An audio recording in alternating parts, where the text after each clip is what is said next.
Bienvenue sur Africa 24 dans cette nouvelle édition du QG Weekend. Voici les titres de l'actualité. Organisation des élections législatives et locales en République du Congo. Le département du Poul ne sera pas exclu de ces scrutins malgré l'instabilité relevée dans la région. La Société gabonaise d'information médicale est officiellement opérationnelle. Le but de ces activités est de développer les TIC dans le secteur de la santé. Lancement du plan de redressement et de croissance économique au Nigeria. Le gouvernement fédéral a présenté une série de mesures pour relancer l'économie du pays. Mais tout d'abord, en République démocratique du Congo, un nouveau Premier ministre a été nommé par le président Joseph Kabila ce vendredi 7 avril. Il s'agit de l'ancien secrétaire général adjoint de l'UDPS, Bruno Tshibala. Il a été exclu du rassemblement de l'opposition il y a une semaine après s'être désolidarisé pour contester la nouvelle organisation de la coalition, une nomination contestée par le rassemblement de l'opposition. Au Cameroun, le président Paul Biya a répondu aux revendications des avocats anglophones entamées depuis plusieurs mois. D'importants décrets ont été signés le 30 mars, parmi lesquels l'augmentation du nombre de magistrats anglophones au sein de la haute juridiction camerounaise. Reportage de notre correspondante Viviane Bauken. Face au problème anglophone qui a suscité une grande effervescence dans la sphère judiciaire au Cameroun il y a quelques mois, le chef de l'État a pris un ensemble de mesures visant à trouver des voies de sortie. Il s'agit de la création d'une institution pour la formation des avocats, notaires et huissiers de justice, du redéploiement des magistrats en tenant compte des critères linguistiques, entre autres. Des décisions, certes tardives, mais qui restent appréciables selon les spécialistes. La réponse à ces questions a été apportée avec un peu de retard. Maintenant que c'est fait, les solutions apportées, notamment l'instauration prochaine d'une section de common law à la Cour suprême, la création d'une section common law à l'ENAM, le recrutement annoncé sur 4 années de magistrats anglophones pour essayer de compenser le chiffre par rapport aux francophones. Ces importantes décisions semblent être ignorées par les avocats anglophones. Dans les tribunaux, ces derniers n'abordent pas leur robe de travail en signe de protestation. Pour certains observateurs, les revendications autrefois professionnelles portent désormais une connotation politique. J'observe simplement que mes confrères n'ont pas repris le travail et qu'ils sont toujours en grève, qu'ils ne portent pas les robes. Cela veut dire que pour eux, les réponses apportées ne sont pas encore totales ni satisfaisantes, parce qu'il est évident pour tout le monde que la revendication qui était au départ d'ordre purement corporatiste s'est muée en revendication politique. On rappelle, les manifestations dans les régions du Sud et du Nord-Ouest en novembre 2016 ont conduit en janvier 2017 à l'arrestation du président de l'Association des avocats du Nord-Ouest et avocat général près de la Cour suprême, Aya Paul Abin, une arrestation qui indigne aujourd'hui les avocats anglophones. Également dans l'actualité, l'Afrique du Sud était entendue ce vendredi 7 avril par la Cour pénale internationale. Pretoria devait s'expliquer sur son refus d'arrêter le président soudanais Omar el-Béchir lors d'un sommet de l'Union africaine à Johannesburg en juin 2015. Les autorités sud-africaines ont affirmé qu'il n'était pas de leur ressort d'arrêter le président soudanais visé par 2 mandats d'arrêt internationaux pour génocide, crimes de guerre et crimes contre l'humanité commis au Darfour. Le département congolais du Poul ne sera pas exclu des prochaines élections. C'est ce qu'a affirmé le président de la Commission nationale électorale indépendante. Les élections devraient se tenir sur l'ensemble du territoire, y compris dans le département du Poul, malgré l'insécurité relevée dans cette zone. Deva Panzou.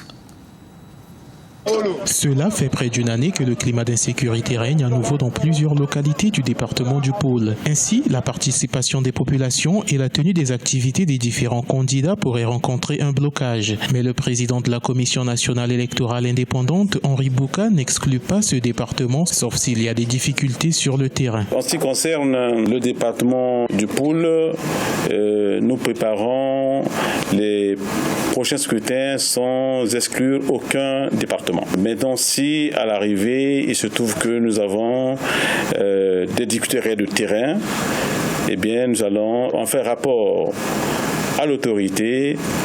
Et l'autorité, c'est le gouvernement qui avisera opportunément. Cette année, la CNEI organise les législatives et locales, 2 élections au suffrage universel direct qu'elle pourrait coupler afin de garantir l'efficacité de ses équipes, mais aussi gagner en temps. Ce sont 2 élections qui se déroulent au suffrage universel direct. À ce moment-là, on peut penser raisonnablement qu'au lieu d'organiser 2 élections à 2 semaines ou un mois d'intervalle, on peut faire en sorte que les mêmes électeurs, le même jour, au premier tour des législatives, se prononcent aussi bien sur le vote des députés que sur le vote des conseillers locaux. Notons que près de 15 000 habitants ont fui leur village situé dans le département du Pôle pour se réfugier à Brazzaville. Pour l'instant, la date des élections demeure inconnue car la CNEI fait encore face à la difficulté de révision des listes électorales. Au Nigeria, la stratégie de relance économique a été officiellement lancée le 5 avril par le gouvernement fédéral. Un plan de près de 60 mesures a été mis en place pour assainir l'économie nationale et pour sortir le pays de la récession. Amira Benjabala Jean-Pierre. Le RPG, le plan de redressement et de croissance économique, a officiellement été lancé au Nigeria. Cette feuille de route pour l'ensemble du gouvernement doit permettre au pays de renouer rapidement avec une économie saine et une croissance inclusive. Il comporte précisément 59 mesures. Le plan de relance économique est notre stratégie à moyen terme qui vise non pas seulement à restaurer la croissance de notre économie, mais aussi et surtout à la rendre globalement plus compétitive. Le Nigeria, première puissance du continent, peine à exploiter pleinement son potentiel. Boko Haram, la corruption, la chute du baril du pétrole ou encore du naira n'ont rien arrangé. Des facteurs qui ont en effet plongé le pays dans la récession. Les observateurs s'interrogent par ailleurs sur l'efficience des politiques économiques menées jusque-là. Les réponses qui sont apportées par le président actuel sont les mauvaises réponses.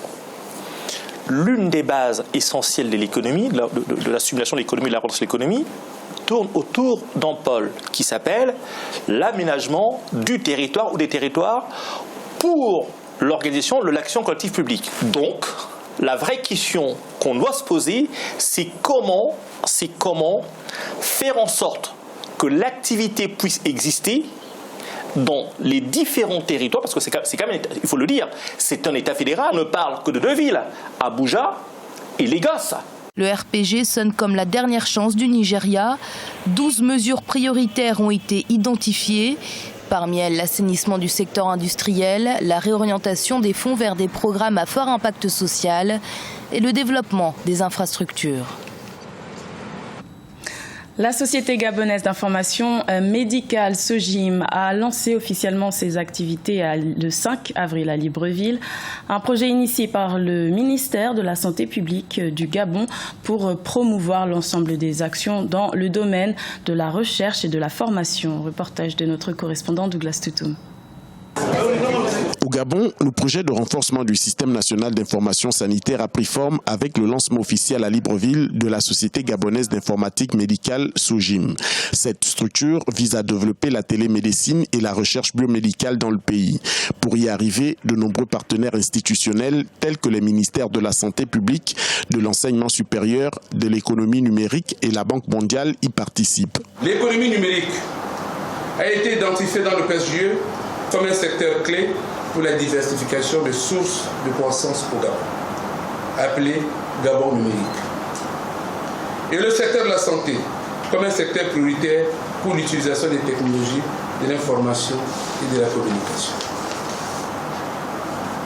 en vue d'une meilleure efficacité du système de soins. Cette modernisation du système de santé, à travers le renforcement du système national d'information sanitaire, nécessite des changements d'habitude. Certes, le Gabon dispose d'un nombre important de CHU, de médecins, de pharmacies et de centres de santé, mais la population est encore mal soignée.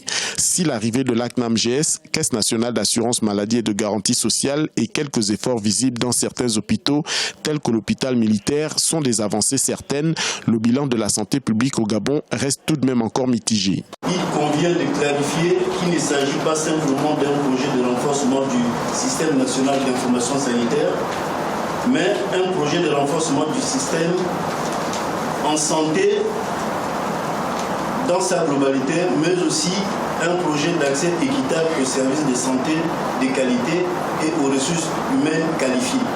L'objectif de toute société savante, c'est de promouvoir l'ensemble des actions, des activités dans le domaine de la recherche, dans le domaine de la formation et dans le cadre ici, pour ce qui est de la société gabonaise de l'informatique médicale. La SOGIM a pour but d'accompagner et soutenir de manière pérenne la modernisation du système de santé par l'intégration des technologies de l'information et de la communication dans le domaine de la santé et de la recherche biomédicale au Gabon. Toujours au Gabon, l'équipe nationale de handball a un nouveau sélectionneur depuis le 3 avril. Il s'agit du Réunionnais Jackson Richardson. Ce dernier a signé un contrat de 2 ans avec un objectif clair, remporter le championnat d'Afrique des Nations de handball masculin en 2018 qui se déroulera au Gabon. Ce journal a été réalisé par l'ensemble de la rédaction. Merci de votre fidélité. Retrouvez dans un instant une nouvelle édition de l'information sur Africa 24.